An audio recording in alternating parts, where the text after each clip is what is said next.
Il était temps que je fasse, cette vidéo. Vraiment, il était temps. Pourquoi? Parce que ce que je vais te raconter aujourd'hui, peut-être que tu l'as lu en regardant mes posts épinglés sur mes réseaux sociaux, dans mes stories à la une, ou alors même que tu es allé sur mon site et que tu as lu déjà et tu penses connaître mon histoire, mais il y a quelque chose qu'on ne ressent pas quand on lit simplement, des posts, des stories, c'est l'émotion qu'il y a derrière et c'est pour ça que même si j'avais déjà fait une vidéo, un peu plus courte sur mon histoire, ma vision, mes croyances et cetera. J'ai décidé d'en faire une vidéo qui sera peut-être plus longue, je sais pas, ça dépend ce que je vais, te dévoiler aujourd'hui. Mais en tout cas, je tenais à le faire, histoire de remettre les bases sur plusieurs choses. Donc on va partir sur une petite série de vidéos entre mon histoire, mon parcours, mes forces, mes faiblesses et bien évidemment ce que je fais. Ce que je vais te raconter aujourd'hui, c'est vraiment comment j'en suis arrivée là, ce que j'ai traversé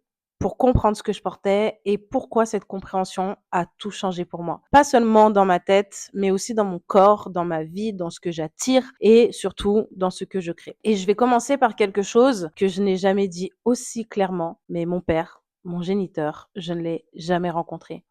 Je ne connais pas son prénom, je ne sais pas à quoi il ressemble, il ne m'a jamais reconnue légalement. La seule chose que j'ai de lui, c'est ce que ma mère me disait quand elle était en colère et elle me disait: «Tu ressembles à ton père».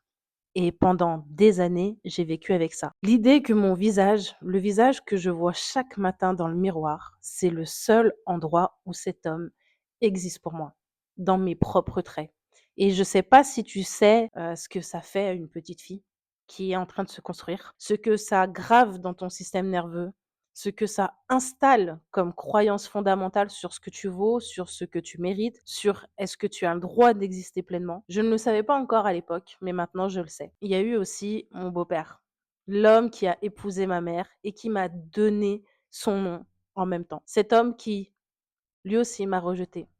Donc d'un côté, j'avais un père absent, littéralement inexistant, et de l'autre, un homme présent qui a choisi de ne pas me choisir. Et au milieu de ça, il y a ma mère, présente, très présente, fusionnelle, avec un avis sur tout, sur mes choix, sur ma vie, sur qui je devais être et comment je devais faire les choses. Et qu'on soit d'accord, je l'aime de tout mon cœur. Mais l'amour et l'emprise peuvent coexister.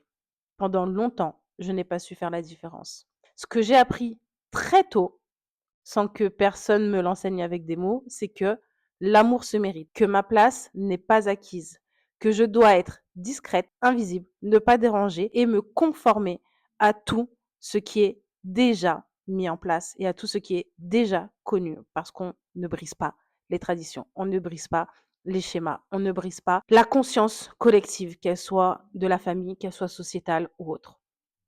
Et à 15 ans déjà, je ne savais plus qui j'étais. Pas parce que j'étais perdue au sens adolescence du terme, mais parce que je m'étais tellement adaptée aux besoins des autres que je n'avais jamais eu l'espace de me demander ce que je voulais vraiment. Il y a une chose qui m'a sauvée à ce moment-là, à cette époque. Un seul endroit où mon corps savait quoi faire sans que ma tête ait besoin d'intervenir. C'était dans la danse. La danse, c'était le seul moment où je n'avais pas à être quelqu'un d'autre, où ce que je ressentais pouvait sortir sans que je le justifie, sans que quelqu'un me dise que c'était trop, trop intense, trop présent, trop sentimental, trop émotionnel, trop visible. Alors j'ai tout quitté. Malgré tout le monde, malgré ma famille, malgré mes amis, malgré tout ce qu'on a pu me dire. Le fait qu'on me dise que les études c'était plus stable, que la danse c'était pas un vrai métier, que j'allais pas m'en sortir, que je ne pouvais pas faire un vrai salaire. Mais j'ai quand même choisi la danse. Et ça m'a permis de voyager. J'ai performé, je suis devenue professeure de danse, danseuse professionnelle. Je suis allée à l'étranger. Mais même là, finalement, tous mes patterns étaient encore là.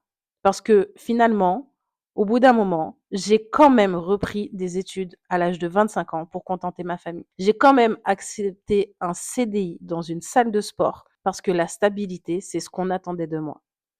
Je me rebellais d'un côté et en même temps, je restais dans le cadre de ce qu'on attendait.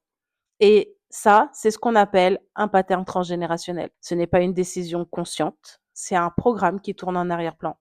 Je veux, je fais ma vie, mais je contente quand même ma famille, mes amis, la société. Parce que c'est comme ça. Parce que c'est ce que j'ai appris de l'amour. C'est ce que j'ai appris qu'on attendait de moi. Et puis au bout d'un moment, la vie m'a mis face à quelque chose que je ne pouvais plus ignorer. Parce qu'à la naissance de ma fille, j'ai commencé à travailler en parallèle dans le marketing digital. On va dire ça comme ça. Je construisais des équipes, j'étais efficace et exactement comme dans mon enfance, mon adolescence, dans mon parcours professionnel, dans mon parcours d'études, être efficace a attiré la jalousie, les trahisons, les gens qui finalement te sourient en face et travaillent contre toi en secret. Et là, quelque chose en moi a fait tilt. C'est encore et encore la même histoire. Ce n'était pas un hasard. Ce sont les mêmes personnes qui revenaient sous des visages différents. Et c'est cette femme que je considère comme ma meilleure amie actuelle qui m'a ouvert la porte de la spiritualité à ce moment-là. Et je m'y suis plongée, pas comme un hobby, mais vraiment comme quelqu'un qui recherchait une réponse à quelque chose qu'elle n'arrivait pas à trouver et à nommer. Mais il y avait un problème. Je suis issue d'une famille de confession musulmane, avec des textes, des règles, des traditions et un cadre très précis sur ce qui est permis et ce qui ne l'est pas. Et la spiritualité que je découvrais, les énergies, les chakras, la kundalini, la lune, la manifestation, tout ça ne rentrait pas dans ce cadre. Alors, j'ai commencé à vivre avec une dissonance extrêmement profonde. Pas juste intellectuelle, qu'on soit d'accord. Cette sensation de trahir quelque chose si je me plongeais dans la spiritualité. Mais en même temps, de me trahir moi-même si je restais dans ce seul cadre de religion et de tradition que je connaissais. Et dans le même temps, en avançant, au fur et à mesure, j'ai commencé à étudier les neurosciences, la neurobiologie, la neuropsychologie, la régulation du système nerveux, la neuroplasticité. Et je voyais que ce que la science commençait à décrire et ce que la spiritualité décrivait déjà, c'était la même chose. C'était deux langages différents pour une même vérité. Alors j'ai fait ce que j'ai toujours fait depuis l'enfance. Je me suis coupée en deux. Avec les scientifiques, les professionnels, je parlais de neurosciences. Et avec les spirituels, je parlais énergie. Avec ma famille, c'est simple, je ne parlais d'absolument rien du tout. Et ça m'épuisait. Parce que vivre fragmenté comme ça te coûte. Ça te coûte dans le corps, dans ton système nerveux.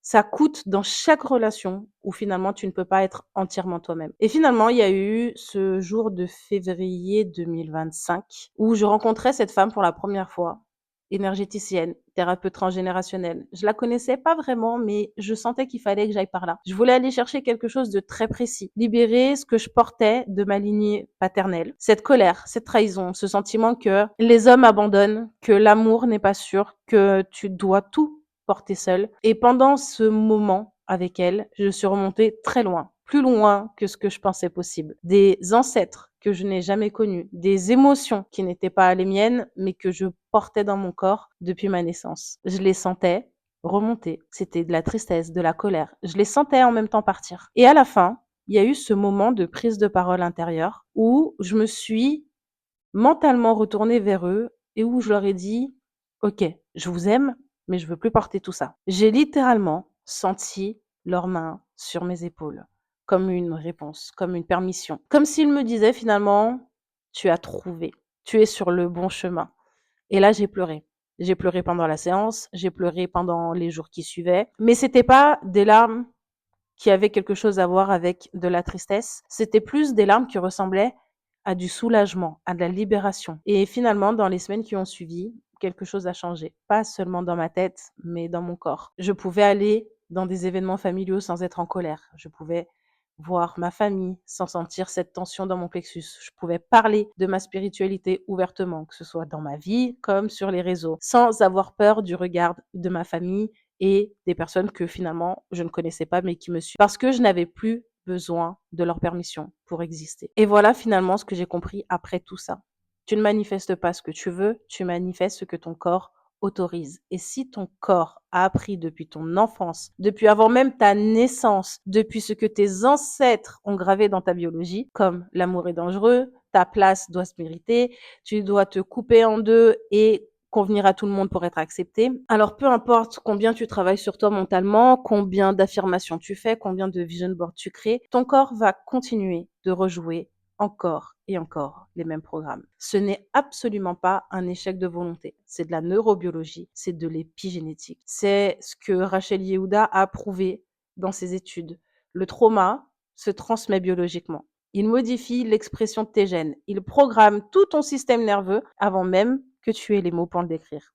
Et la seule façon de changer ça, ce n'est pas de le comprendre, c'est de descendre dans le corps et de le libérer là où ça s'est encodé. C'est exactement pour ça que j'ai créé mon protocole descente alchimique. Pas parce que j'avais une belle idée de business, j'en ai 36 à la minute et pourtant je les ai pas toutes sorties. Justement, c'est parce que j'avais vécu ce que mes clientes vivent aujourd'hui. L'hypervigilance, la fatigue chronique, les relations qui reproduisent toujours les mêmes schémas, le travail de compréhension immense et le corps qui continue à replonger encore et encore au même endroit. Je sais ce que c'est que de tout comprendre et de ne pas bouger.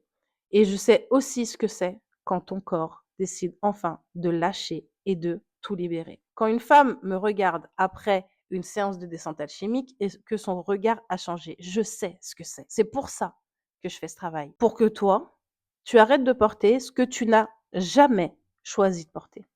Et finalement, si tu es arrivé jusqu'ici, jusqu'à ce moment de la vidéo, c'est que quelque chose dans cette histoire résonne avec toi.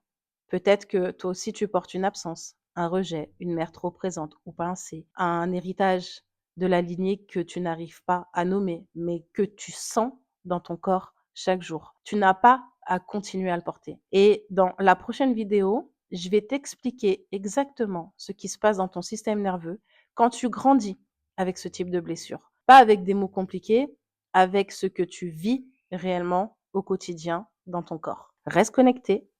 Par contre, si tu veux commencer maintenant, le lien pour travailler avec moi est directement dans la description ou dans la biographie de ce compte. Je te dis à très vite, j'ai encore plein de choses à te faire découvrir.